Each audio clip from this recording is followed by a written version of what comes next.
Bueno, hoy quería compartirles algo que les había prometido la vez pasada. No es completo, pero pues trataré de que sea lo más completo. Es el tema de la sangre. Entonces no está la persona que preguntó o el niño que preguntó que quiera comer la carne y beber la sangre.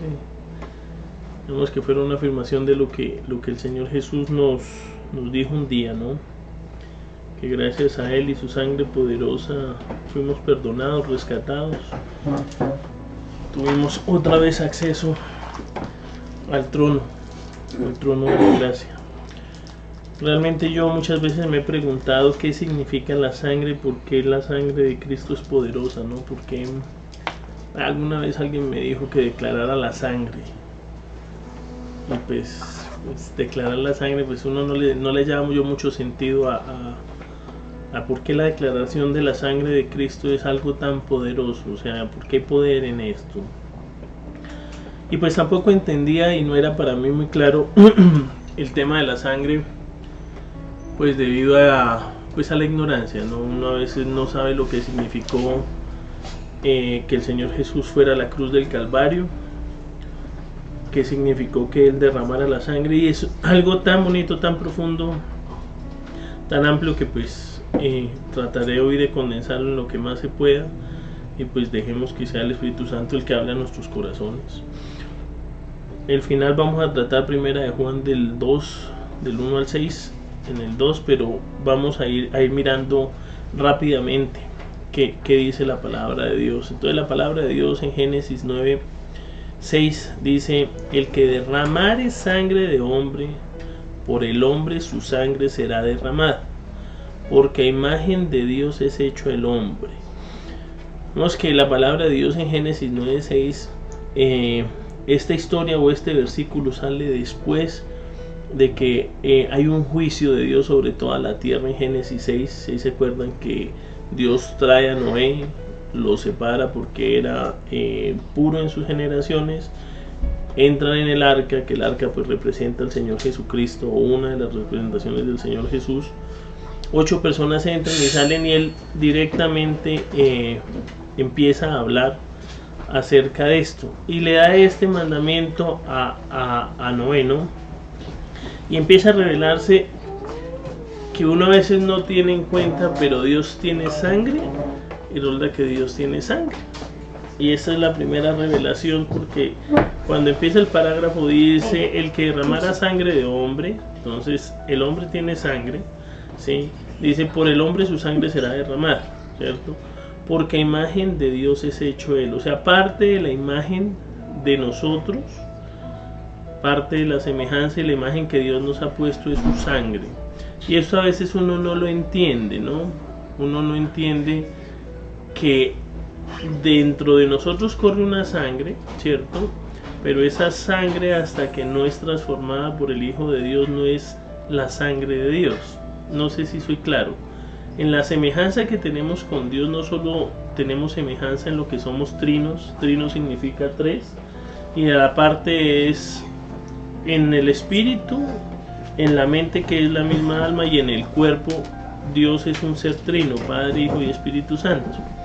Nosotros tenemos esas cosas, somos un espíritu que tiene un alma y que habita en un cuerpo. El cuerpo de nosotros, como lo hablamos la vez pasada, tiene un reloj, un marcador, que es el corazón, y nosotros leemos el tiempo con el pulso. Los que no habían venido, hablábamos acerca que Dios dejó los latidos del corazón como un testimonio perpetuo para que uno vea que la vida se va. Realmente el latido que se da nuevo no es un latido de nuevos latidos, es un latido que se va yendo de los latidos que Dios nos ha otorgado sobre esta tierra. O sea, nosotros nacemos con X cantidad de latidos, solo Dios sabe en su omnipotencia cuántos son, y nosotros realmente desperdiciamos la vida. Esos latidos, si ustedes se dan cuenta, fluyen. ¿Por qué? Porque hay sangre en el corazón. ¿Qué bombea el corazón? Sangre, ¿cierto? Y esa sangre es parte de lo que la imagen de Dios nos dio. Cuando uno empieza a entender qué es la sangre, entonces Strong, como les sabía, fue un señor que trabajó en eso. En la palabra hebrea 1818, o sea 1818, está pronunciada dam. Los que alcanzan a ver la cosita de allá, a ver si puedo sacar acá una... No lo puedo hacer.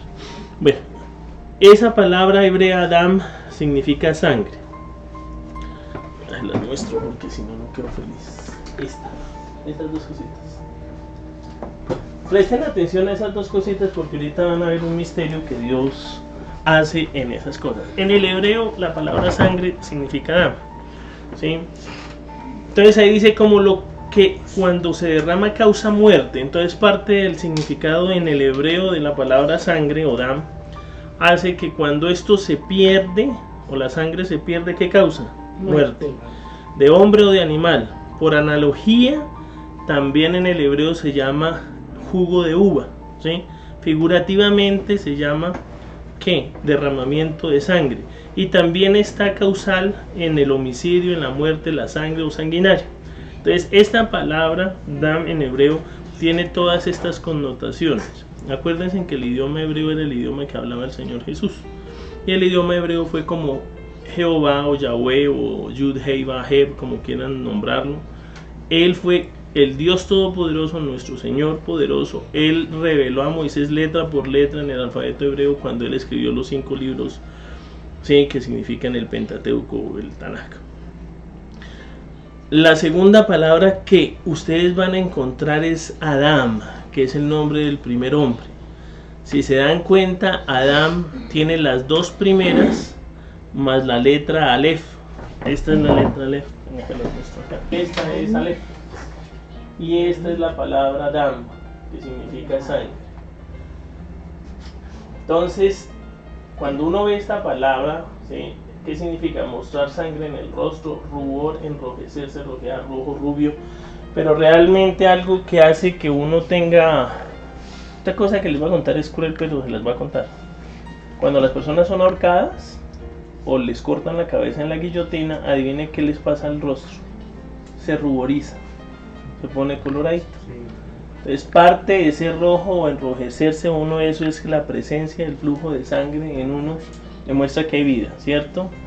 Entonces Adam, que viene de la palabra Adam con la letra Aleph, ¿se recuerdan cuando les hablaba que el Señor Jesús se presenta como el Aleph y el Tav, el Alfa y el Omega? Sí. El primero y el último, y en el primer versículo de Hebreos, de Génesis, donde está el Berechit bara Elohim et. Et significa Aleph y Tav, que es eso.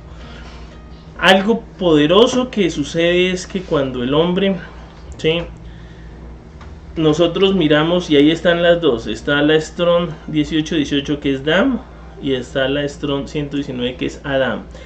Si ustedes ven qué le pasa al hombre cuando uno quita el Aleph, que es Dios, la primera letra del alfabeto hebreo, se vuelve sanguinario. Realmente cuando el hombre, que es Aleph más las otras dos palabras Dam, usted remueve la presencia de Dios, remueve la letra Aleph, solo queda sangre. Somos sanguinarios. Realmente esto es lo que sucede cuando ahorita vamos a ver lo que pasa entre sería la segunda vez que se derrama sangre, ¿no? La primera vez que se derrama sangre de hombre y la segunda vez que se derrama sangre sobre la tierra.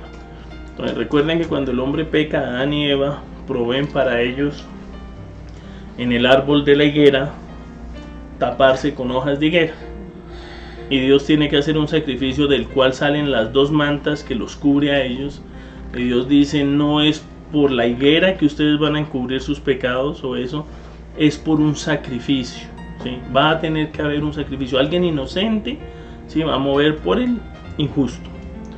Entonces cuando uno remueve esto, uno encuentra en Génesis 4:5, antes de lo que habíamos dicho, pero carne con su vida, que es su sangre, no comeréis. ¿En dónde está la vida de las personas? En la sangre. Entonces parte de lo que revela Dios desde el Antiguo Testamento, parte de lo que hay en la semejanza del hombre en su sangre, es que la vida está en la sangre, ¿sí? Y realmente lo que vamos a desarrollar, ustedes van a encontrar por qué era necesaria la sangre de Cristo para la redención de los pecados. Entonces cuando ustedes ven la segunda parte de Génesis 9, 4 al 5, ya el 5 dice: porque ciertamente demandaré la sangre de vuestras vidas, de mano de todo animal la demandaré, y de mano de todo hombre, de mano del varón, su hermano, demandaré la vida del hombre. El Señor demanda, ¿sí?, ese sacrificio, que fue el sacrificio que Caín no quiso hacer.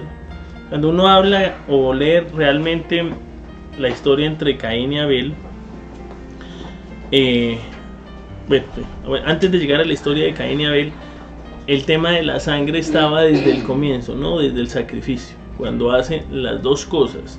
Dios proporciona pieles cubriendo a estos, la sangre de esos animales tuvo que caer y fue sacrificada para que la piel cubriera en un tiempo. Leí algo interesante, no me acuerdo del autor, pero esta persona hace un ejemplo que me parece magnífico. Él decía, para que me entiendan lo de los sacrificios y la sangre, haga cuenta que usted tiene una mesa y la mesa se mancha, ¿sí? Hay una mancha profunda en la mesa, ¿sí? Entonces, ¿ustedes qué hacen realmente si no pueden remover la mancha de la mesa? O sea, la mancha entra y penetra en las fibras de la madera, y usted, por más que le haga, la mancha no quita. Entonces usted normalmente hace algo que se llama como que usar el mantel. Entonces usted lo cubre. Entonces esa mancha que era el pecado de nosotros durante mucho tiempo, ese mantel que era la sangre de los animalitos, ¿sí?, era puesta. Entonces ese mantel cubría la mancha, no quitando la mancha, pero sí cubriendo la mancha, porque Dios no podía ver el pecado. ¿Y por qué Dios no puede ver el pecado? Porque Dios es santo. Y la santidad de Dios hacía que cualquier cosa que tuviera pecado o no tuviera el cubrimiento de la sangre, moría. Por eso cuando uno se acercaba, cuando Romer me preguntaba qué días, ¿por qué uno no puede ver el rostro de Dios? Sencillo, porque la santidad de Dios lo mata a uno, ¿sí? Y no es que ella lo mate a uno, sino el pecado que todavía mora en uno es consumido por la santidad de Dios. Entonces esa sangre que era provisional, animales y sacrificios, fue puesta para cubrir la mancha de la mesa, hasta que llegara el día, que a mí me encanta eso, cuando el Señor dice: he aquí, nueva criatura he hecho hoy, las cosas viejas pasaron, todas son hechas nuevas. Lo que hizo Dios no solo fue remover la mancha de la mesa, sino la mesa la hizo nueva, la cubrió. También dentro de este autor hacía un comentario que me parecía espléndido. Él decía que un ateo no creía en la sangre de Cristo. Él decía: mire, yo no creo en eso. Ese Señor, si fue que existió, o sea Cristo, hace 2000 años, si eso hubiera sido cierto, el día de hoy no estaríamos en el estado tan lamentable que estamos, donde hay robos, asesinatos, muertes y cosas, que lo hemos hablado muchas veces acerca del reino de los cielos. Por la respuesta de este hombre me encantó, que él le dijo a este hombre: ¿usted sabe si existe jabón? Entonces el otro pues le dice: sí. Dice: el hecho de que el jabón exista y ha existido durante todos los siglos no significa que si usted no lo usa, no lo limpie. O sea, significa que si uno no acude a la sangre, como uno no acude al jabón, nunca lo vaya a limpiar. Y el hecho de que existe el jabón, uno se pregunta por qué tanta suciedad por todo lado. ¿Por qué hay personas que no quieren buscar el jabón?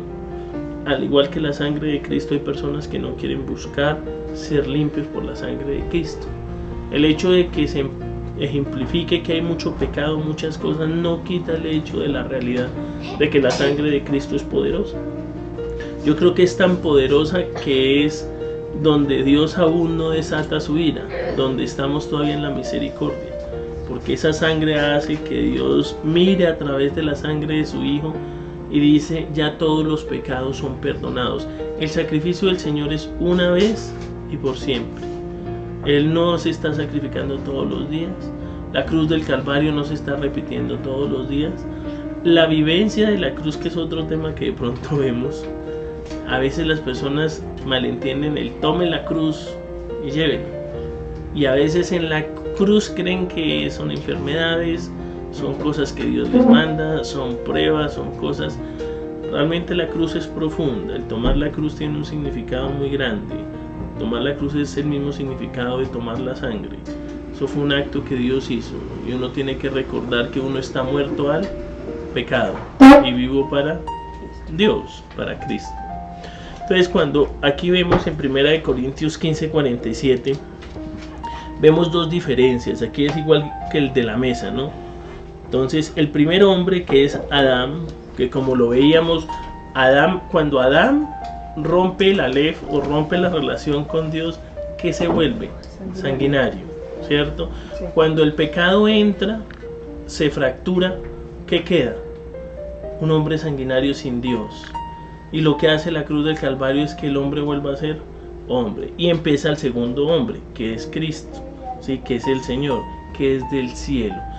Lo sanguinario y terrenal quedó en la tierra, de donde el hombre fue hecho, porque el hombre fue hecho del polvo. Y el segundo hombre, que es Dios encarnado en hombre, ¿sí? Que viene del cielo, él empieza a traer la reconciliación del hombre con Dios. O sea, hacer otra vez Adán. Esa letra Aleph, préstele mucha atención porque es la primera letra, es la relación con Dios. Si no está, ahí empezábamos que Jesús es el alfa y la omega, ¿cierto? Donde él se refiere como que es el alfa y la omega. En el último libro del Apocalipsis, digamos que es la primera vez que se revela este misterio, cuando el apóstol Juan escribe la revelación de Jesucristo, ¿sí? Él dice: Juan, a las 7 iglesias que están en Asia, gracia y paz a vosotros, del que es, del que era y el que ha de venir, y de los 7 espíritus que están delante de su trono, y de Jesucristo, el testigo fiel, el primogénito, o sea, el alfa, de los muertos, el soberano de los reyes, el que nos amó y nos lavó ¿de qué? De nuestros pecados con su sangre. Aquí empieza uno a entender que la sangre realmente lava y limpia el pecado. El Señor Jesús, que es el primero, el que es, el que fue y el que ha venido. Fíjense que el apóstol Pablo no dice el que fue, sino el que es. Él empieza diciendo: Él existe, Él es. Él no ha sido, Él es presente, Él es. El que fue, para que no se olviden quién fue, su misericordia, su cruz y su rescate. Y el que ha de venir, que es su segunda venida, diciendo: el Señor viene. Él le dice que es primogénito de los muertos y soberano de todos los reyes de la tierra. La soberanía de Cristo sobre todas las cosas es perfecta, sublime y única. ¿Sí? Él es soberano de los reyes. A mí me encanta esto, porque uno dentro de la tierra, el que más ve alto, ¿a quién es? A los reyes. Uno dice los reyes, presidentes, y uno como que se ve chiquito, pero hay alguien que es soberano sobre todos los reyes de la tierra, que es Jesús. Y dice algo maravilloso que a mí me encanta, dice: al que nos amó, nos lavó. O sea, yo no estoy esperando que Dios me ame por algo que yo haga. Dios ya me amó. O sea, uno se puede acercar a Jesús diciéndole: Señor, gracias porque tú nos amaste. No, gracias Señor Jesús porque he corregido mi vida y ahora sí me vas a amar. No, Él nos amó. Desde el principio nos ha amado. Recuerdes en Juan 3:16 que uno a veces se olvida. De tal manera amó Dios al mundo, que dio a su Hijo unigénito, para todo aquel que en Él cree no se pierda, mas tenga vida eterna. Él nos amó. Y algo que hace su amor es ¿qué? Lavarnos de nuestros pecados con su sangre. Ahora empiezo a no entender realmente que la sangre de Cristo es tan poderosa que hace cambiar la genética de uno. Yo no sé si ustedes entienden esto. Cuando una mamá tiene un bebé, la sangre de la mamá no pasa al bebé. ¿Sí sabían eso? La sangre de la mamá circula y ella alimenta la sangre de la placenta, pero el bebé tiene su propia sangre. Muchas veces los bebés tienen sangre totalmente incompatible con la mamá, que le causan problemas de anticuerpos. Pero el bebé dentro de la matriz de la madre es único en su sangre. ¿Y adivinen quién pone la sangre del bebé? El hombre. Realmente cuando uno ve ese misterio dentro del Señor Jesucristo, María tenía a Jesús, pero la sangre de María no era la sangre de Jesús. Para no contaminar. No solo para no contaminar, porque las mamás no lo contaminan, sino lo alimentan. No transmitir el pecado. Si Jesús hubiera nacido de sangre de hombre o voluntad de hombre, Él hubiera nacido con la Aleph quitado. El hombre sanguinario, el hombre sin sangre.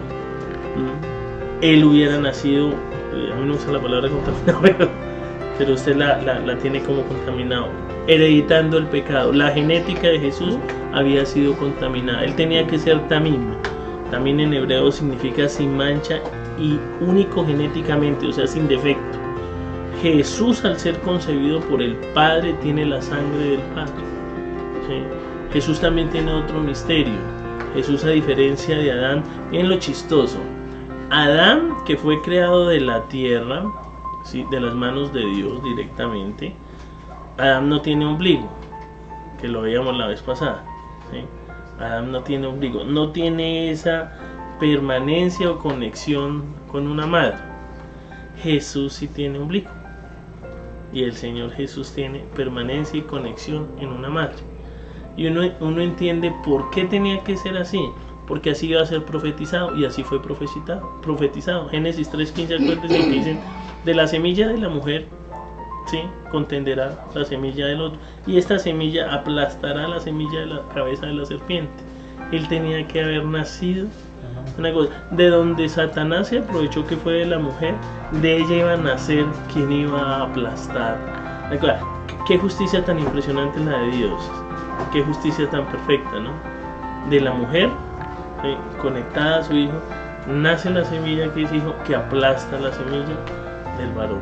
Pero este niño era perfecto, Jesús era perfecto en todo su esplendor, con la sangre totalmente y la genética del Padre, totalmente humano, que eso es algo que uno a veces no cree, no, uno dice, lo que pasa es que Jesús fue Jesús porque Jesús era Jesús, pero Jesús era hombre, totalmente hombre, de la pies a la cabeza, 100% hombre, ¿sí?, obediente y sujeto a Dios, totalmente, como hombre, como lo debió ser Adán, pero Adán renunció a eso con Eva, a ser sujetos y pendientes del Señor. En Apocalipsis 1:8, Él se revela como el alfa y el omega, el principio y el fin, dice el Señor, el que es, o sea, Él está ahorita, Él es, Él fue, que fue la cruz del Calvario, y el que ha de venir, que es la segunda venida, el Todopoderoso. Y ese misterio que ahorita hablábamos, que nació, Juan 1:14 lo revela, dice, aquel verbo, o sea Jesús, la palabra de Dios, fue hecho ¿qué? Carne, habitó entre nosotros y vimos su gloria, gloria como del unigénito del Padre. A mí me encanta la palabra unigénito, porque unigénito no solo significa perteneciente o eso, sino que tiene que nacer, ¿sí? Jesús nace del Padre, el corazón del Padre. Él es el mismo Señor, Dios poderoso encarnado, lleno de gracia y de verdad. Trae las dos cosas más grandes y poderosas que hay, la gracia y la verdad. ¿Se acuerdan que decían, por Moisés conocimos la ley, pero Jesús trajo la gracia y la verdad? ¿Cuál es la gracia? Que por su sangre fuimos perdonados y redimidos. ¿Cuál es la verdad? Que ya no estamos sujetos al pecado y podemos vivir una vida ¿para quién? Para Dios. Después, cuando ustedes cuentan en los Hechos de los Apóstoles 20:28, miren lo que dice el apóstol Pablo. Dice, por lo tanto, mirad por vosotros y por todo el rebaño que en el Espíritu Santo os ha puesto por obispos. Esto normalmente uno lo lee y dice, eso es para pastores, ¿sí o no? Pero eso no es para pastores, es para las familias, para las personas a las cuales Dios, a un hombre y a una mujer, se les ha dado hijos y hijas, ¿sí?, para apacentar la iglesia del Señor, la cual Él ganó por su propia sangre. Esto es un tema de pertenencia. Yo a alguien le decía una vez, ¿quién sabe de ustedes cuánto valen ustedes? ¿Cuánto vale uno? Es una de las preguntas. ¿Qué precio tiene uno? Uno valió la vida del Hijo de Dios, uno valió la vida del Dios mismo. Ese fue el precio por el cual Él nos compró, nos redimió, nos rescató. ¿Qué lo dice ahí? Él no nos ganó ni por suerte, ni por dados, ni por apuestas. Él nos ganó porque Él entregó su vida y por su propia sangre nos rescató. Y uno dice, ¿por qué la sangre? Recuerden al principio, en la vida del hombre está en la sangre. Yo no sé cómo el Señor lo hará, pero yo me imagino que cuando uno lo recibe como Señor y Salvador, el Espíritu adentro, eso endereza la corrupción del ADN de uno. Yo creo que el ADN no está todo torcido. Y realmente ahorita que están haciendo los mapeos genéticos, uno encuentra que las enfermedades hereditarias, que las enfermedades decayentes es daño en el ADN, se corrompe el ADN, empezó a aflojarse esa cadena helicoidal. Como dice por ahí, ya pertenecemos al ADN de Cristo. Al ADN de Cristo. Y el Señor Jesús vuelve y rectifica. La palabra vuelve y sana y vuelve a hacer que el ADN que corre por las venas de uno y el ADN con el cual nos mira uno es realmente el ADN del Señor. Dice en la cruz del Calvario Jesús, Yeshua HaMashiach, porque les coloco, Jesús es Salvador, Jesús es Mesías, Jesús es nuestro Señor y Salvador. Él entregó su vida para perdón de pecado del mundo, de todos. Y uno encuentra esa verdad revelada en Hebreos 9:14 y dice: cuanto más la sangre de Cristo, el cual mediante el Espíritu Eterno se ofreció a sí mismo sin mancha a Dios. Miren que el ofrecimiento es bien simpático. La sangre cumple el lavamiento y perdón de pecados, pero la sangre, ¿a quién se le entrega? A Dios. El ofrecimiento y el holocausto de la cruz no fue ni al diablo, no fue ninguna cosa. O sea, ese holocausto, esa sangre mata el pecado, acaba el pecado, rompe la cadena del pecado, pero es olor agradable y santo, ¿a quién? A Dios. Jesús mismo, acuérdense que cuando lo iban a tocar, María lo iba a tocar, dijo: no me toque, que aún no he subido al Padre. Él era el primogénito de la creación, las primicias, y él tenía que subir y presentarse al Padre como ofrenda viva. Una vez cree que las ofrendas y las cosas se pierden, y las ofrendas van delante de la presencia de Dios. Y si se ofreció a sí mismo sin mancha a Dios, él dice: limpiará vuestras conciencias de obras muertas para que sirváis al Dios vivo. ¿Qué hace la sangre del Señor Jesús? Limpiar. Acuérdese que la conciencia es parte de nuestra alma, de lo que somos nosotros, de lo que batallamos. A veces, pues yo digo que a mí me pasa, yo creo que le pasa a todo el mundo, pero uno cuando batalla con el pecado, todas las cosas, hay un tema de conciencia donde uno dice: estoy metiendo las patas. A veces las mete y la conciencia vuelve y le dice. La conciencia no acusa, pero la conciencia sí le dice: ojo, ojo, eso, porque eso es algo que Dios diseñó en nosotros para que nosotros tengamos testimonio antes de cualquier cosa. ¿De qué es eso? Ya después la conciencia está el Espíritu Santo diciéndole al creyente: no haga eso. Pero mire que hay, si Dios necesita limpiar vuestras conciencias de obras muertas, ¿qué significa? Veo que la conciencia puede estar sucia. La conciencia puede llevarlo usted a pensar que hay cosas que usted hace rectas para Dios, pero no son rectas para Dios. Pablo, ¿qué conciencia tenía cuando él tenía cartas para llevar presos a cristianos a las cárceles? ¿Cómo creen que la conciencia de él estaba ahí? Oscura. Pero él no tenía cargos de conciencia.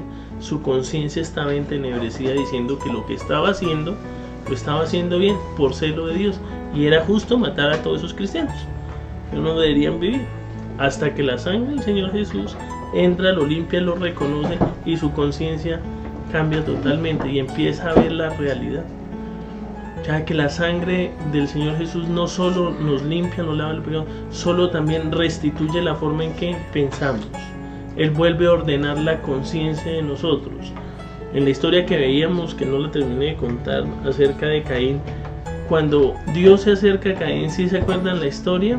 Que le dice Dios, después del holocausto, dice que Caín vino y trajo lo mejor de la tierra, vino Abel y trajo lo más gordo de su ganado, ¿sí? Y él lo entregó, ¿sí? Él lo entregó. Cuando él está haciendo eso, dice que Jehová ve con malos ojos lo que hizo Caín, y ve con buenos ojos lo que hace Abel. Y dice que Caín se ensañó, se enfureció, se enrojeció, se puso de mal genio con su hermano. Y Dios le dice: si bien hicieres, ¿no serías alabado? Y uno se pregunta, ¿qué fue lo que él no hizo bien? Él no hizo bien que él no se ajustó a lo que Dios había dicho que se debía hacer. ¿Sí? Sin sangre o sin muerte no había remisión de pecados. El sacrificio de esos animales gordos, de esos animales rebosantes que tenía Abel, significaban que él estaba acatando lo que Dios dijo. ¿Cómo lo dijo y cómo lo sabía? Igual que Adán y Eva lo sabían, porque ellos vieron cuando Dios hizo el sacrificio de estos animales para cubrir su pecado. De ahí lo aprendió Abel, de ahí lo aprendió Caín, solo que Caín se negó a hacer lo que Dios había llamado.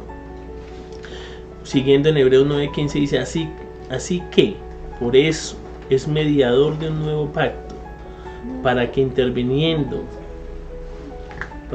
interviniendo muerte para la remisión de los pecados de las transgresiones que había bajo el primer pacto, los llamados reciban la promesa de la herencia eterna. Que hay una parte importante acerca de qué hace también la muerte.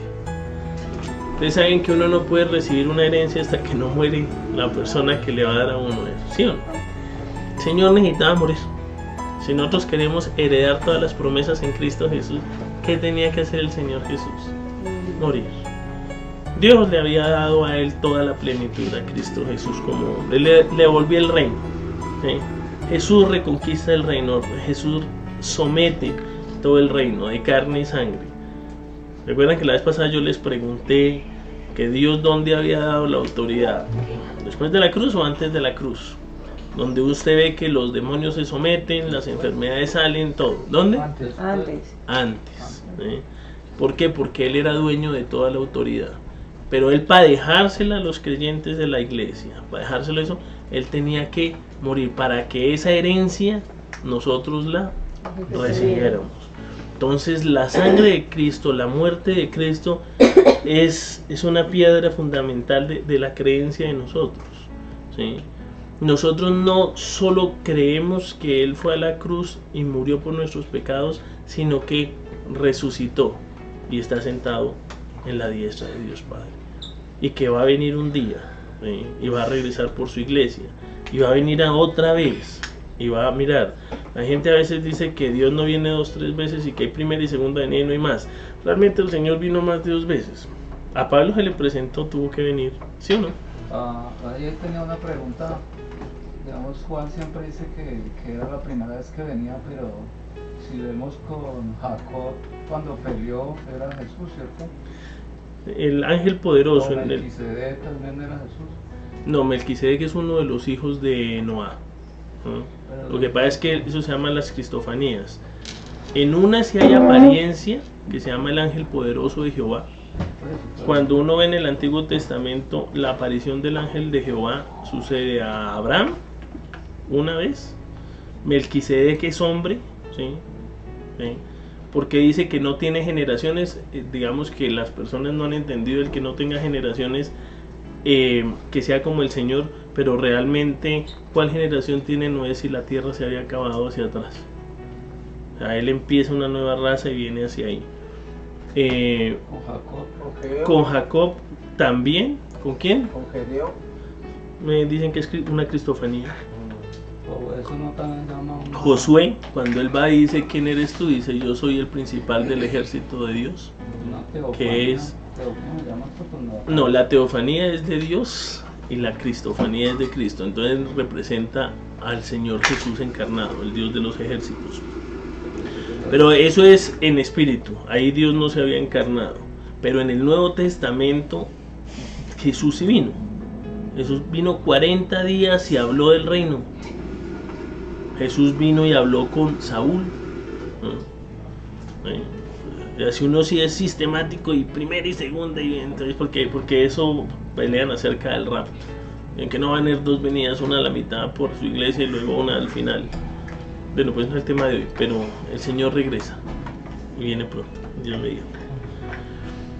Entonces la promesa de la herencia eterna, esa es la palabra en griego, ¿sí? Que es pacto y testamento. Quedó toda torcida, se soltó en varias, ¿sí? Pero ese pacto y testamento está en Zacarías, en Génesis, y era para lo que les dije, la venida del Señor en pacto, o el pacto que hace Dios con nosotros, es igual que lo que significa testamento, ¿sí? Es el testamento o el pacto que Dios hace. El nuevo pacto es como si hubiera un nuevo testamento, pero realmente el testamento es una herencia. Pero cuando uno lee el Nuevo Testamento, ¿uno qué está diciendo? Está revelando todas las promesas del Antiguo. De hecho, el Nuevo Testamento cita totalmente el Antiguo Testamento. No hay nada nuevo. Lo nuevo es la revelación del Testamento. ¿Qué es nuevo? Que nosotros lo conocimos porque vino a ser hombre, Jesús. Antes estaba totalmente velado. Decía, ¿quién iba a ser el Mesías? El Mashiach, que leíamos ahí en hebreo. Era Jesús. Y todas las promesas del Antiguo Testamento las traen. En Hebreos 9:22 dice, casi todo es purificado según la ley, ¿con qué? Con sangre. El Antiguo Testamento y la ley decía con sangre, porque sin sangre, sin derramamiento de sangre, no hay remisión de pecados. O sea, la sangre lo que hacía era cubrir, igual que el mantén, la mancha. No la quita, la cubre, y la cubre, y la cubre. Por eso, a veces cuando uno lee proféticamente el Nuevo Testamento, tiene que entender eso. Usted para ser justo, como Job, justo como Abraham, justo como cualquiera, tiene que necesitar derramamiento de sangre. O sea, si usted igual que Job iba y hacía un sacrificio de sangre, cubría sus pecados y usted era llamado justo. O sea, podía llevar una vida medio terrible. Por eso cuando Juan el Bautista vio que venían a bautizarse, les decía a los fariseos, a los sacerdotes, les decía, haya serpientes y víboras, ¿quién les enseñó a huir de la ira venidera? ¿Sí? Porque ellos sabían igual que las liturgias, y eso es lo que endureció al pueblo de Israel su corazón. Entonces decían, no, pues hacemos los sacrificios y ya empatamos. Hoy en día es peor, dicen que el que reza y empata. ¿Cómo es el que Reza, peca y empata? Y eso no es cierto. Una de las verdades más fundamentales de Dios es que la cruz del Calvario limpió todos los pecados. O sea, no es porque usted rece, no es porque eso, es porque el amor de Dios lo hizo. Ahora, que usted viva y sea limpio y sea liberado del pecado, esa es otra cosa. La salvación es un regalo gigante de Dios. Nada se puede hacer para ganárselo, porque Él ya lo dio. Nada se puede hacer para perdérselo, Él ya lo dio. Si usted lo recibe realmente, esa semilla incorruptible en usted empieza a transformar. Y todas las cosas que dicen quedan viejas, quedan en el pasado. Porque esa sangre, ese perdón, ese pecado que fue limpiado, Dios lo hace uno totalmente nuevo. Por eso cuando uno batalla, uno de los secretos más grandes para nuestras vidas, y se lo regalo como Dios me lo regaló a mí, es no se paren pensando que ustedes van a pelear con el pecado. Levántense pensando que el pecado ya está derrotado. Levántense diciendo, ya no tengo por qué hacerlo. Ya no tengo por qué correr ahora como un miserable a hacer todo lo que hacía antes. No ser esclavos del pecado. Pero esa conciencia tiene que ser cambiada, renovada el entender. Porque uno a veces se enfrenta, Señor, pero ayúdame que esto me va. Y lucha uno en la posición de como que el pecado tuviera algo, en vez de pararse y decir, no lo hago, no tengo que hacerlo. Solo el esclavo no puede ofertar. Exacto, o sea, uno tiene ese derecho, pero uno como hijo muchas veces vive pensando que aún tiene que librar una batalla.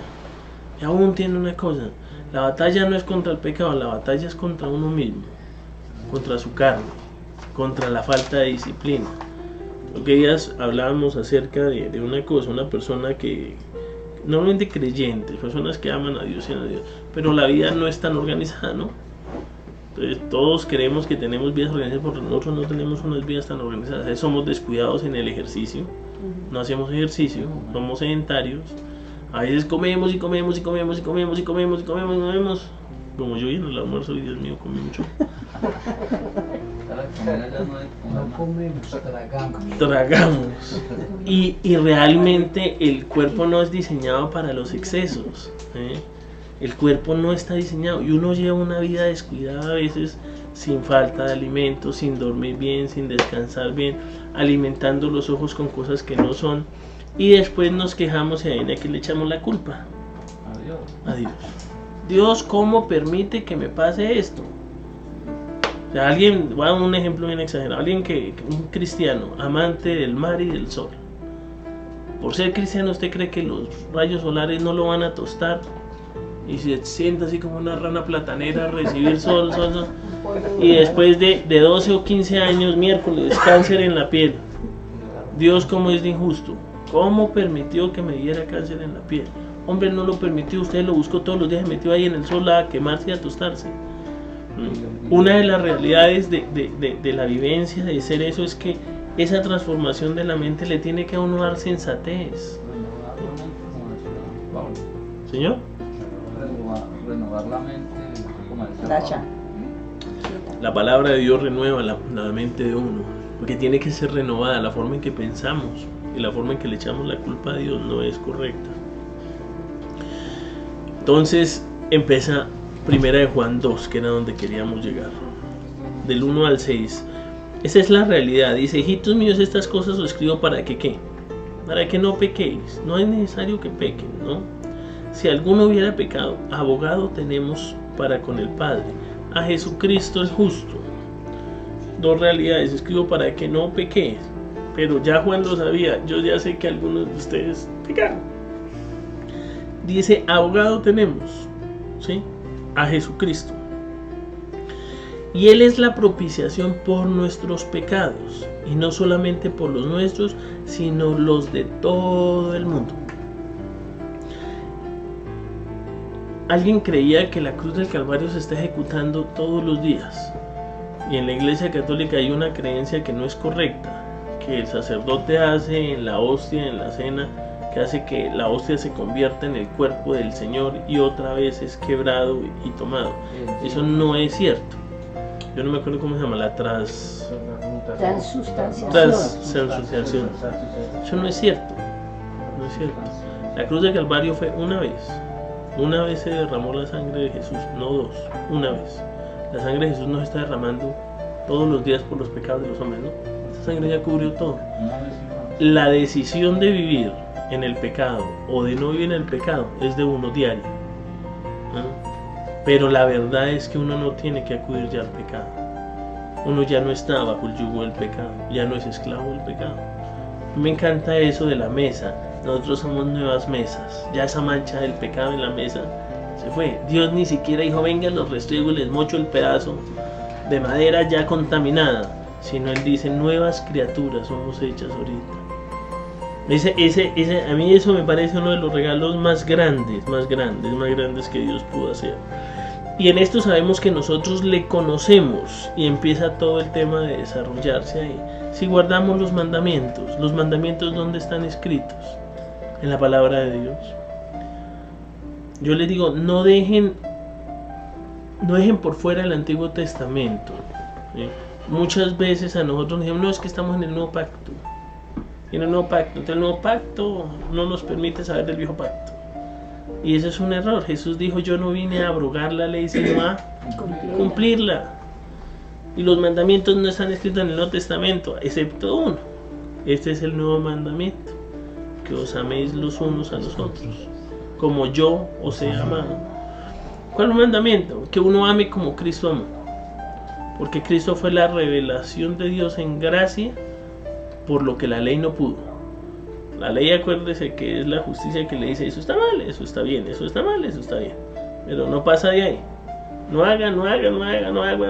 Y si usted es tan berraco y lo hace, vive. Pero resulta que nadie es así. Nadie puede.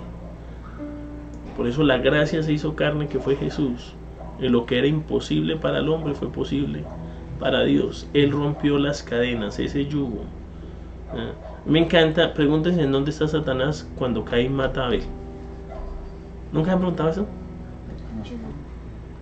Ya, ¿cómo carajos a Caín se le ocurre matar a Abel? ¿Dónde? ¿Cómo? ¿Por qué? Porque nosotros realmente siempre le decimos que Satanás tiene la culpa, Satanás tiene la culpa, ¿no? Traten de buscarlo por ahí. Interesante la pregunta, ¿sí o no? Yo me la hice. No parece la autosuficiencia. No parece ahí. Satanás introdujo algo en la mujer, la mujer se lo introdujo al hombre y ahí se le introdujo a todos los hombres. Acuérdense que Caín es hablado, pues dice: es este hijo me lo dio ¿quién? Jehová. Es lo primero que dice en Génesis 4. Caín no escuchó la voz de Dios nunca. Caín le dijo: y él, o sea usted, Caín, se va a sobreponer o se va a sobrellevar sobre Abel. Después le dice, si bien nacieres, no serías alabado. Y después de que Dios le dice, y aún así, usted se enseñoreará de él, se lo llevará. Y después dice que Caín llamó a Abel lejos a un campo y allá lo mató. Pregúntese que Dios siempre habla antes de uno caer, porque se lo dijo a Caín. Dijo, Caín, ¿te acuerdas cuando vimos la puerta? Usted se va a acordar, Ulises. La primera vez que aparece la palabra puerta es en Génesis 4. Dice, aquí el pecado está a la puerta, Caín. Y aquí el pecado está a la puerta. Aquí sí, en Génesis 4, papá. Y aquí el pecado está a la puerta. Caín no escuchó. Yo hubiera escuchado, oiga, si bien hicieras, ¿qué fue lo que amargó tanto a Caín que se enseñoreó, se ensañó contra Abel? Yo creo que eran muchas de las cosas. A mí me parece eso espeluznante. Que la voz de Dios le dijo, Caín, el pecado está a la puerta, no la cruza. Pero le hace una cosa, aún de eso, usted se va a enseñorear de él. Y dice que él lo toma y derrama la sangre de su hermano. Y le pregunta a Dios después a Caín, ¿dónde está tu hermano? Y él le dice, ¿acaso yo soy guarda de él? ¿Acaso yo soy el que lo guarda? Y le dice, Caín, la sangre de su hermano, clama desde la tierra. La sangre del hermano. Cuando una persona es asesinada, muerta, cortada de alguna manera, se cortan sus generaciones. Abel iba a tener hijos y sus hijos iban a tener hijos. Y esos hijos, cuando una persona es cortada de alguna manera, toda esa generación se pierde.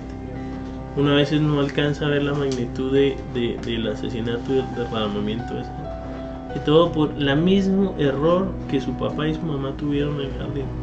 No escucharon la voz de Dios. Dios le dijo, no coman de ese árbol. A Caín le dijo, no cruce de esa puerta. O sea que el diablo estaba en la puerta. Eso se lo dijo que lo resuelvan ustedes con Dios. Claro, tienen que orar y porque pedirle al Espíritu si Santo. le dijo Dios que el pecado estaba a la puerta, ¿sí? O sea, no estaba en él, sino... Sí, El diablo estaba ahí acuérdense que esperando pecado en la puerta. significa errar. Sí, errar significa, a mí me gusta ese ejemplo, toma usted un arco y dispara una flecha. Usted hizo pecado en la medida de que no le dio en la diana. Uy, erré, pequé, el errar, el fallar. Después ustedes ven la angustia de Caín tan profunda cuando dice, ahora el que me vea me va a matar. Y Dios pone una marca sobre él. ¿Qué hace que uno evite caer en eso? ¿Guardar qué? Los mandamientos. Dice, en esto sabemos que nosotros le conocemos a quién, a Cristo, si guardamos sus mandamientos.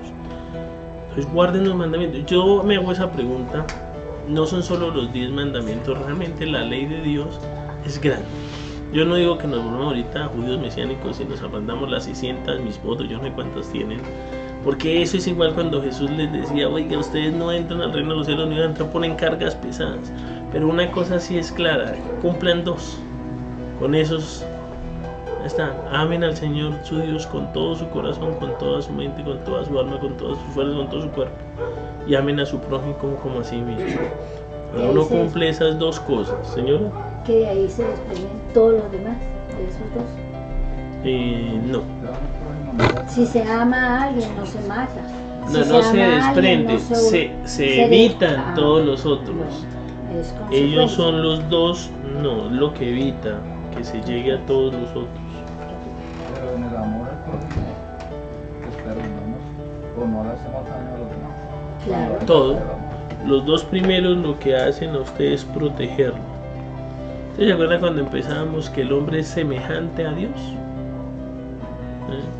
¿Sí se acuerdan cuando decían que la sangre del hombre está semejante a Dios? Dicen, ¿cómo ustedes pueden tener a alguien, ¿sí? Si ustedes que al Dios que no lo ven, no lo aman, y al que lo ven, lo aman? Por eso este es un mandamiento, no decía Jesús, que se amen los unos a los otros. Porque no es fácil a veces amar al prójimo. Pero Porque hay ofensas. hay que entender el amor. Pues pienso yo que si difícilmente se ama al prójimo, ¿cómo se puede amar a Dios? Exacto. Pero hay que entender el significado del amor. uno dice, lo dice el varón, dice respetar a su prójimo, pero entonces ¿dónde está el amor donde usted le va a enseñar el arrepentimiento? Lo más complejo es que si Yo uno... solo creo que esa no es el objetivo. Es disciplina. El amor Mostrar el amor pero hay que Dios entender el que tema del con amor, todos. porque si no tenemos el tema del amor, pues hablamos del amor, y si no lo entendemos, pues quedamos igual. El amor está desde que el Señor Jesucristo lo juzgaron hasta la subida a la cruz. Está en 1 Corintios 4 hasta el 7. Ese es el amor de Dios. Es el amor con el que debemos amar al prójimo.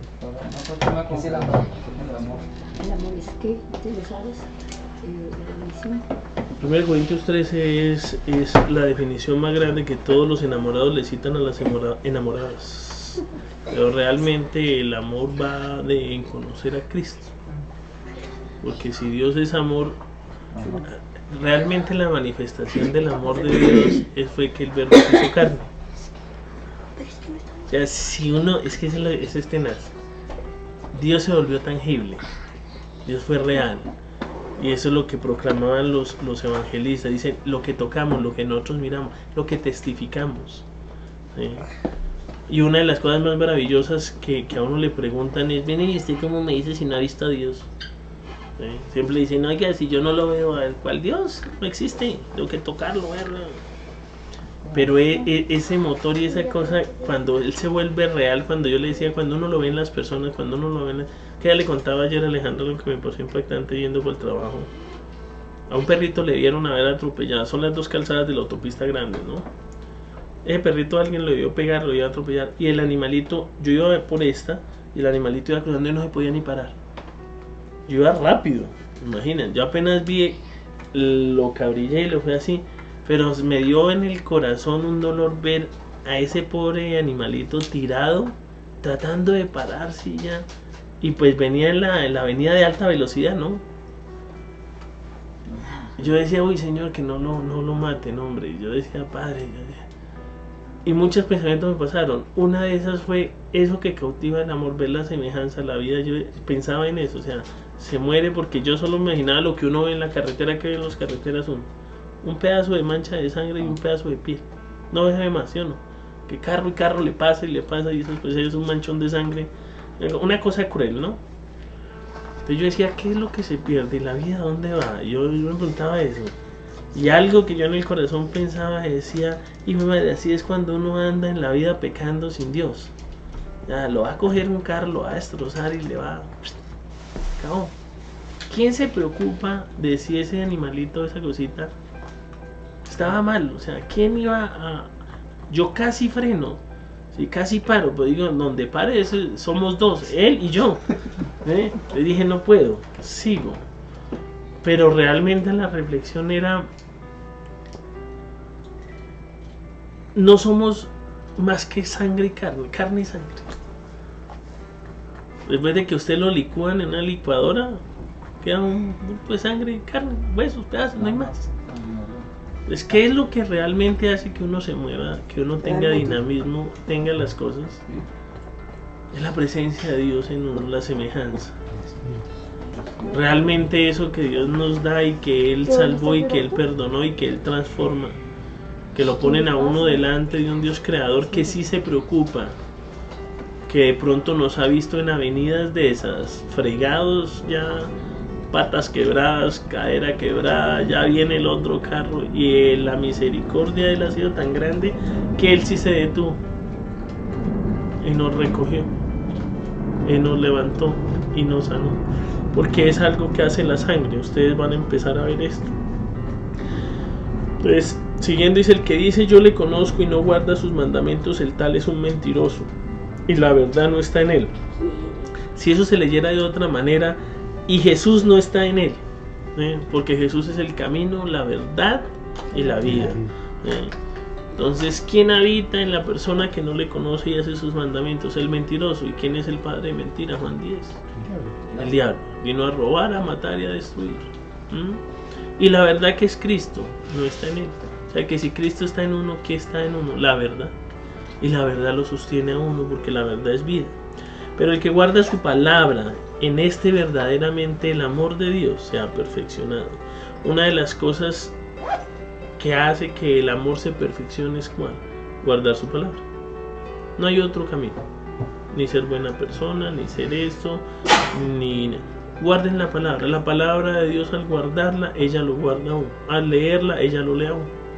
Y la palabra, entre más entra y vive en uno, verdaderamente el amor de Dios se perfecciona en uno. ¿Sí? Y dice, por esto sabemos que estamos en Él. Alguien me decía acerca de la permanencia y la salvación eterna. Si la palabra permanece en ustedes, Dios permanece en ustedes, y Él se perfecciona y el amor de Dios se perfecciona en uno. ¿Sí? Y en esto sabemos que estamos en Él. Nosotros queremos que vivir vidas, no como la del perrito porque díganlo, sino que esa historia que les conté es triste y es dura. Y uno ve el pobre no. ¿Quién quiere vivir una vida de esas? Nadie. Pero a veces sacamos a Dios de nuestra vida, la verdad, y nos pasa eso, nos atropellan, nos fracturan, nos dañamos. Pero de alguna u otra manera queremos creer y engañarnos a nosotros mismos que Él está en nosotros. Pero dice que si los mandamientos de Él no están en uno, tal es el mentiroso. Porque la verdad no está en Él. Porque Jesús es la verdad y Él, al ser la verdad, habita. Las batallas más grandes contra el pecado que todos tenemos es esa. Digo una cosa, cada cuánto ustedes tienen tantos ataques que ustedes buscan sin cesar la palabra de Dios. Y ustedes van a encontrar una verdad, que cuando más lo atacan a uno, más se aleja uno de la palabra. Y es algo que el diablo siempre hace. Que uno no acceda a buscar la palabra, que no tenga. Y entre más presión y más trabajo. No quiero hacer la encuesta, pero si les hago levantar la mano ahorita de ¿quién tiene problemas de salud económica? Levanten la mano todos. ¿Quién lee todos los días buscando los tesoros en la palabra de Dios? Muy pocas manos se levantan. De pronto no hay manos. Y eso es una verdad. Lo que guarda la palabra es que ella nos guarda. Nosotros la guardamos a ella, ella nos guarda a nosotros. Nosotros la leemos a ella, ella nos lee a nosotros. Porque la palabra trae luz y la luz trae discernimiento de las verdades, de las manchas que hay en uno. ¿Sí? Para que la sangre de Cristo lo haga uno nuevo. Y es el que dice que permanece en Él debe andar como Él anduvo. O sea, el que permanece en Jesús debe andar como Él anduvo. Esto es una de las cosas más duras para un cristiano. ¿Cuántos cristianos dicen que son cristianos? Miles, millones. ¿Cuántos cristianos andan como Cristo anduvo? Somos muy pocos. Realmente uno se analiza su vida, uno a veces tiene que irse a un espejo y mirarse y decir, Señor, yo estoy andando como tú anduviste. Y realmente uno tiene que decir, no lo estoy haciendo. Y pues no quedarse en el lloriqueo, no lo hago, sino Señor, venga, lo hago, venga, guardo la palabra, venga, empiezo a permanecer en ti. Empieza a hacer los frutos de la luz. Jesús es la luz. Cuando usted lee 1 Juan 1:7, ¿qué pasa? Pero si andamos en la luz como Él está en luz, tenemos comunión los unos con los otros. Y la sangre de Jesucristo, su Hijo, nos limpia de todo pecado. Cuando nosotros veíamos que la sangre y la luz están asociadas, ¿a qué? A que la luz trae revelación en uno. Y uno dice, miércoles estoy sucio. ¿Y necesito qué? Jabón para limpiarme. Y ese jabón es la palabra. Ese jabón lo trae la sangre de Cristo, que es la que ¿qué? Nos limpia de todo pecado. Mire, la sangre, la luz y la palabra no están separadas. Cuando Jesús dijo, yo soy el pan de vida, es alimento. Yo soy la luz del mundo, Él es la luz. Yo soy el amor, Él es el amor. Yo con mi sangre los limpio, porque es el sacrificio. Él conjuga todo eso, el verbo hecho carne. Es de lo cual nosotros nos alimentamos, porque si no morimos. Jesús es nuestra justicia. ¿Qué hace la sangre de Cristo? Dice, a quien Dios, eso está en Romanos 3, 25, 26, a quien Dios puso como propiciación por medio de la fe en su sangre. Uno tiene que tener fe o creencia en que la sangre de Cristo sí lo puede perdonar. Ahí viene lo que les decía al principio. Cuando me decían, cúbrase con la sangre de Cristo, yo decía, pero ¿cuál es el significado de cubrirse? ¿Cuál sangre? ¿Cuál sangre? Es esta sangre que trae ¿qué? Perdón, limpieza, restauración. Porque ella manifiesta ¿qué? La justicia de ¿quién? De Dios. A causa de haber pasado por alto en su paciencia los pecados pasados. Cuando la sangre de Cristo lo cubre a uno, los ojos de Dios lo miran a uno como si uno fuera Cristo. Y se sonríe Dios. Y dice, ay, un hijo, ese es mío. Pero si la sangre de Cristo no lo cubre a uno, la ira de Dios se manifiesta sobre uno. Y viene y pasan cosas con la mira de manifestar en su tiempo su justicia, a fin de que Él sea el justo, el que justifica al que es de la fe en Jesús. ¿Qué significa eso? Que nosotros creemos que la sangre nos limpia. Si creemos que la sangre nos limpia, la justicia de Dios viene a ser nuestra justicia. Ya no somos justos por lo que hacemos, lo que miramos, lo que profesamos, sino por lo que creemos que Él está en nosotros, que su sangre nos limpia. Y Él justifica, ¿sí?, a todos los que de la fe, o sea, a todos los que creen que Jesús es la propiciación del pecado. Dice Jesús en nuestra sanidad y salvación. Esto es otra cosa que hace la sangre. Quien llevó en él sí mismo todos nuestros pecados. ¿En dónde los llevó? En su cuerpo sobre el madero, para que nosotros, estando muertos a los pecados, vivamos a la justicia, por cuya herida fuisteis sanados. Esta es una de las vivencias más grandes, y les digo que luchen mucho, porque muchas veces uno dice, no, es que esta fue la cruz que me tocó. A ustedes no les ha tocado ninguna cruz. Cristo ya llevó en la cruz todos los pecados, ya nos sanó, nos limpió, solo que no vivimos muertos al pecado. Aún nos consideramos vivos, porque alguien decía, si el pecado viene y le dice a uno, oiga, vamos a pecar, pues si está muerto, pues uno no responde. Pero si uno está vivo todavía en su carne, uno dice, oiga, pero como que vamos, un ratico, un descanso. Estando muertos a los pecados, nosotros tenemos, ¿qué hizo? ¿Cuál es la cruz? Realmente ver que a lo que al mundo antes nos llamábamos y corríamos, ya estamos muertos a eso. Y ahí sí cargamos la cruz. ¿Cuál es la cargar la cruz? Cargar un muerto. Yo ya estoy muerto al pecado, yo ya no. Y cuando me habla, no hable con el muerto, porque el muerto ya no habla, no, yo ya no puedo hablar, no puedo hacer. Pero a veces nos cuesta trabajo morir a eso, a veces creemos eso, y a veces le echamos a Dios que nos manda cruces para cargar, enfermedades y cosas. Entonces de pronto fue que la cruz del Calvario se le escapó una enfermedad y quedó por ahí. Y no es cierto, la cruz del Calvario llevó totalmente todas las cosas. A veces yo sé que es duro porque la enfermedad, créanmelo, muchas veces oré por mi hijo, oré por cosas y no entendí muchas cosas, ¿sí? No entendí, pero les digo otra cosa, todas las personas tienen un tiempo en la vida. Oren, batallen y luchen, porque esos días no sean acortados, pero no sean ciegos, que cuando una persona haya cumplido su vida y Dios la esté llamando, uno esté oponiéndose a lo que Dios quiere hacer, porque es duro, y se los confieso, es duro. Me costó 9 años ver a mi hijo en 9 años, sí, 4 meses. Y llegaron personas el último día ya agonizando, declarando y pidiéndole a Dios que lo levantara. Y yo me molesté mucho y dije cosas bravas. Yo ya había entendido en mi corazón, después de 9 años en una cama, tirado y tendido, sin poderse mover. Y alguien viene a decirle a uno no, que no es la fe. Dios lo levantó a la cercanía de Él, es una realidad. Lo que le dije, después de la mancha que queda de este animal en el piso, uno no es eso, uno no es un pedazo de carne y sangre. Uno es valioso a los ojos de Dios. Dice que su santo, la muerte de los santos a Dios es valiosa.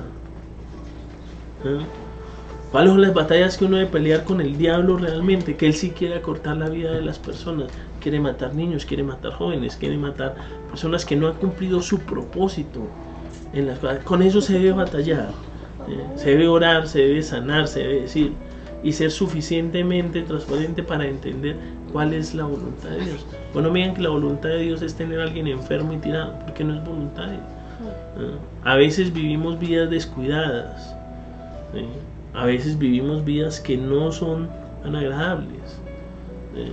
Los que tomaron, los que fumaron, los que hicieron drogas, hombre, hay una cantidad de cosas que uno hizo que... Yo digo, la voluntad de Dios no es que yo tenga luxada 2 cositas en mi columna, pero yo sí que fregué cuando chino, hice fuerza, salté, peleé, moví, ahí me las fregué. Dios quiere restaurarlo, sí, claro, y lo sana uno, y lo tiene una cosa. A veces uno también tiene una vida descuidada porque ni siquiera ora por eso.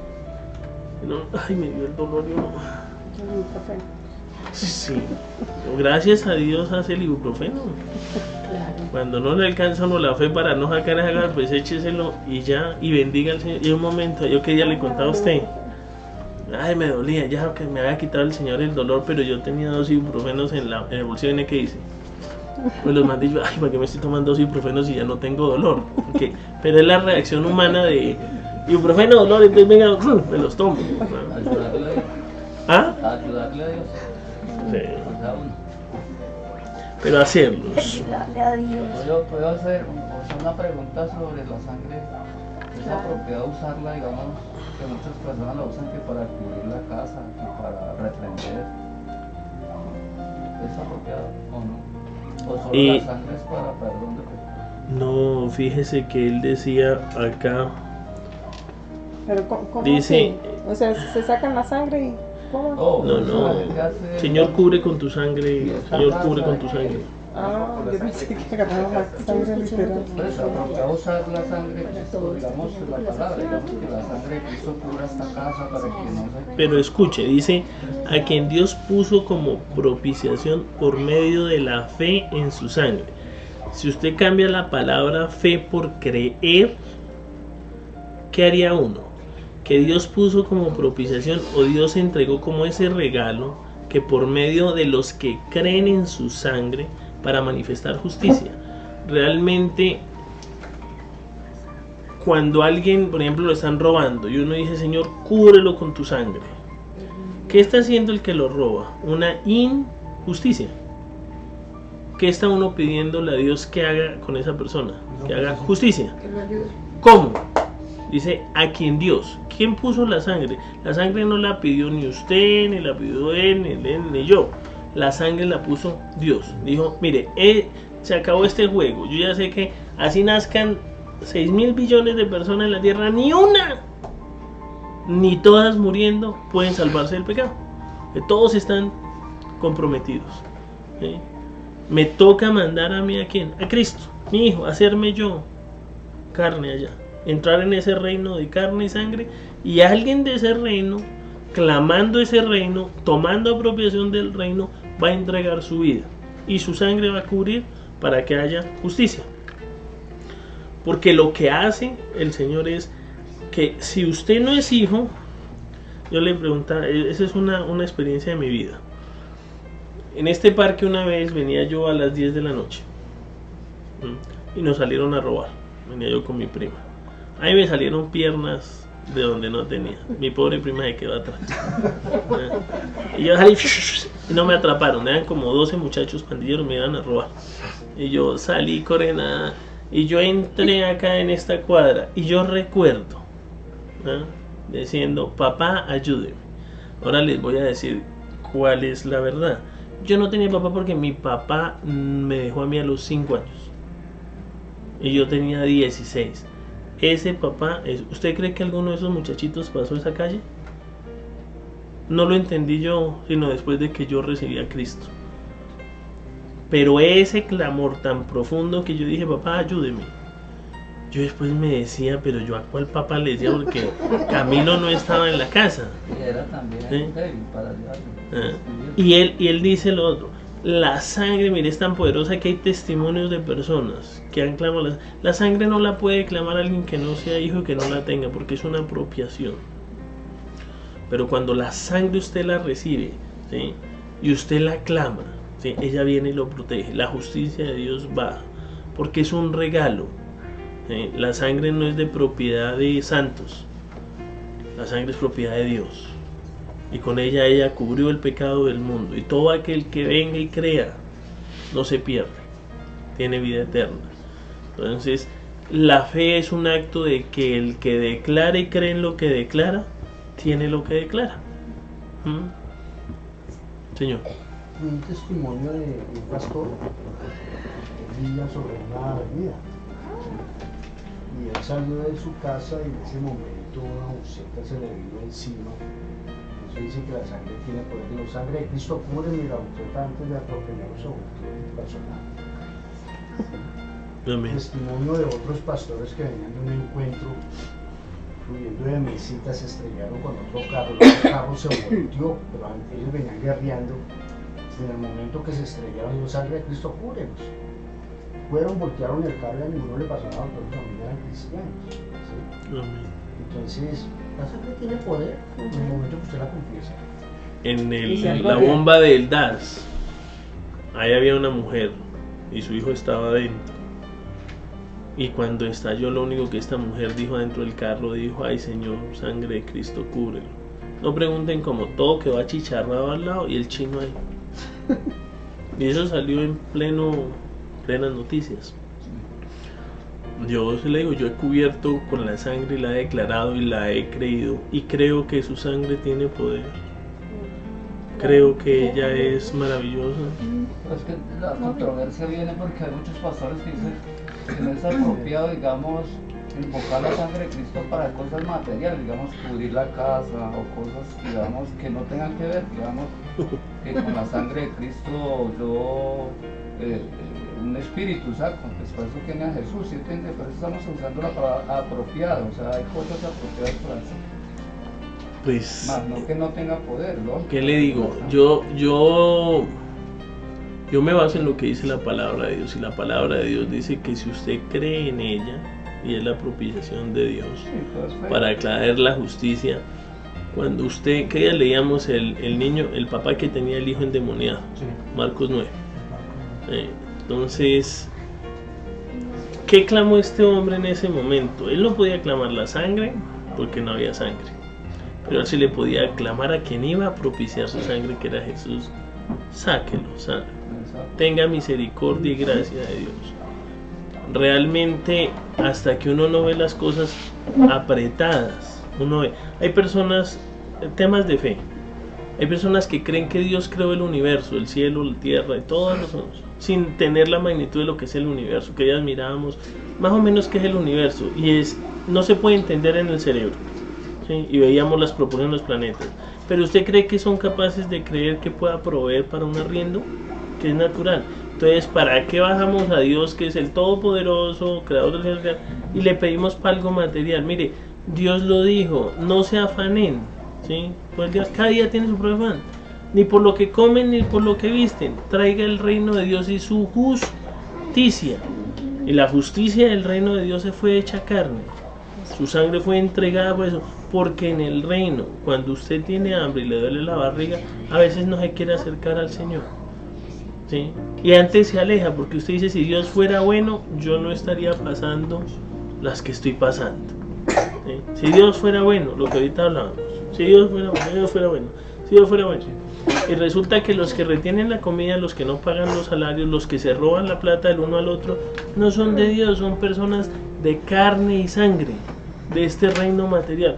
Por eso es tan apropiado en este reino material clamar la justicia de Dios, declarar su vida donde había muerte, declarar su sanidad donde no había sanidad, declarar donde hay enfermedad, sanidad, donde no hay prosperidad, prosperidad.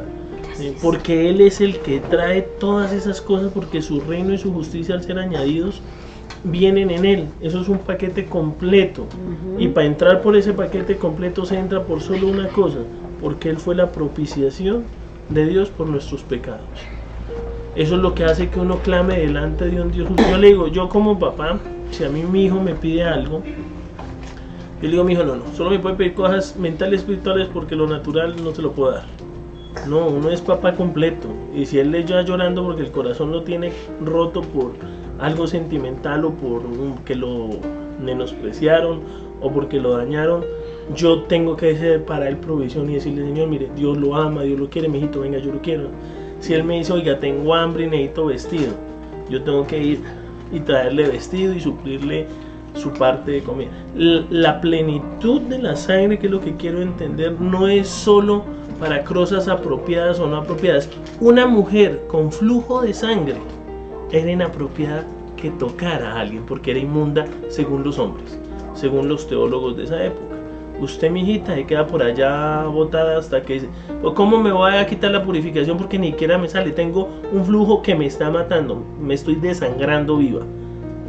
Pues esta mujer fue y caminó y cogió el talit de Jesús, su pedacito, Y dijo, si yo toco a este hombre, yo voy a ser sana. Dígame si era apropiado o no era apropiado. Y ahora contesten si la sangre es apropiada o no apropiada. Nosotros estamos llenos de muchos teólogos y mucha gente que llama, eso es muy bien. Jesús es sencillo, la sangre es sencilla. Ya tiene poder para suplir las cosas más básicas del hombre. Porque a veces en lo más básico, a veces ni siquiera podemos vivir.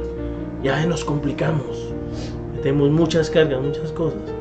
No, eso es muy sofisticado. Hombre, es lo que sé, es lo que creo, lo que yo confeso. Yo creo en el nombre de Jesús. Y apenas aprendí que también se llamaba en hebreo Yeshua HaMashiach. Hombre, también. Pero sé que si yo digo Jesús, Dios me entiende. Y si le digo Yeshua, también me entiende. Y si le digo Jehová, también me entiende. Pero los hombres nos complicamos. Gracias a Dios Él ve ¿qué? El corazón, las intenciones, las necesidades. Como este hombre clamó y dijo, ayúdanos. Y Jesús le hace la pregunta más compleja del mundo.